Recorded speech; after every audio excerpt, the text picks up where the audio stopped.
What is up, guys? Welcome back to the channel, and today we're actually going to do another follow-up episode to the avalanche. So the first two episodes, if you haven't seen them, I'll leave the link in the description below for y'all to check it out, or up here. So this video is a follow-up from the question of this viewer, Tell Me Not, or something like that. I forgot the username after all these days, but the person had asked me, how much money do I have in the avalanche? How much is the avalanche as it sits right now mine?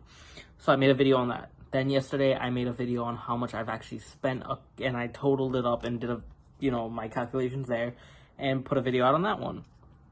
So today is a follow-up video, things that I have to still do on my avalanche.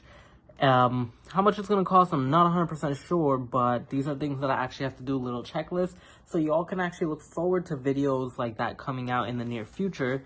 So if you are into these avalanche videos, please make sure you hit this like button and also leave your comments in the comment section below to tell me what you want to see on the avalanche. And also subscribe and follow me if you're not subscribed yet, because I make videos every single day. But anyway, so the first thing that we have to do on this truck is not this truck. This truck is my project truck, the avalanche truck. So the first thing that we have to do on this one is the rocker panel rust. Right underneath on my driver's side and passenger side. No, not there. Right, yeah, on my driver's rear and passenger's rear side, I've noticed that the paint is starting to bubble under there. And when I'm pressing it, it's a little crispy. I don't think it's all the way through where it's going to puncture through, but it is starting to get as surface rust, and we have to make sure we get on that before anything happens. So that is an upcoming project that has to be done, where I'm gonna actually grind away at that rust and then filler it up and make it look good. And if it's not really good rust that I have to cut, then I'll cut it, get some metal, repatch it, make it look like it should, and work from there. Because as you guys know, we're trying to keep this truck as long as we can.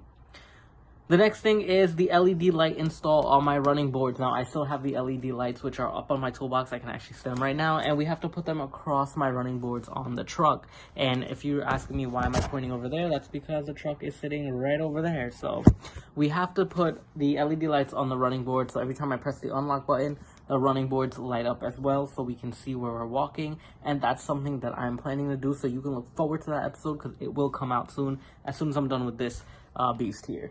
And still I have to do the final side here for this lift, and I don't know why I'm taking so long. So after this video, I think I'm going to try to work on it and get a little head start on that one. After this, we have the front diff leak. It's a slight leak. I think I know where it's coming from. It's coming from the front diff actuator. And I think there's like an O-ring that goes on that. That's probably not that good and it's leaking. So if I see an O-ring, we can get something like that. But if I don't, well, then we're going to have to figure out where that leak is coming from and if it's even that actual part. But I'm 100% sure it's that part. It's like such a slight leak that you can't even notice anything, but I don't like leaks on my truck. The next thing is instrument cluster repair. Now, I've done a video on this one before. If you haven't seen it, I'll leave it up here. But yes, my instrument cluster on the RPM gauge is still out of whack, and that's due to the stepper motor problems. So we're gonna have to figure out how to get that fixed. I'm gonna have to order some stepper motors and then resolder the new one in place of the old one, and hopefully get that functioning as it should be. After that, we're going to need a relay for our hyper flash. Now, obviously, this is the easiest thing. And for those of you who don't know what hyper flashing is, it's when your indicators flash really quick instead of. So my indicators, I switched over to LED lights, and apparently that causes hyper flashing. There's a relay that you can get to slow that down so it doesn't hyper flash, and it works as great. And I have to source that out, and I'll leave that in the link in the description for y'all. Rear brakes adjustment. Now, when I had the caliper problems in the rear, I changed out the calipers and I never readjusted the rear brakes. And I don't know why I didn't do that. I should have done it, but I just didn't. So I have to readjust those rear brakes and make sure that they that it holds, because I like my parking brake to hold. Anytime I put the vehicle in park, I always press on the parking brake, so it takes the stress off the transmission, and that prevents a lot of wear and tear. Trust me, that's what the parking brake's for. That's why it's called a parking brake. People call it the e-brake, emergency brake, but it's actually the parking brake. And you can use it as a drifting brake. And finally, for what I can think of, is I have to respray my plastic cladding. Now, there are certain parts on the, well, there's one part on the truck where the gas leaked down on and it messed that up. So I'm going to take a different approach to spraying that. I don't even think I'm going to get the Eastwood stuff anymore because it's very expensive. I might just get some matte black paint and just spray it. And if it looks off, well, then I'll respray the whole bumper with that matte black paint and then clear coat it.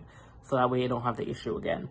And also, I have to spray the last cover, tonneau cover. So, if I happen to buy an Eastwood spray for the tonneau cover, then I'll spray that little portion where the gas was, and then I'll clear coat that back piece. So, if gas ever falls on it, it's not gonna rust and give me an issue. Not rust. It's not gonna,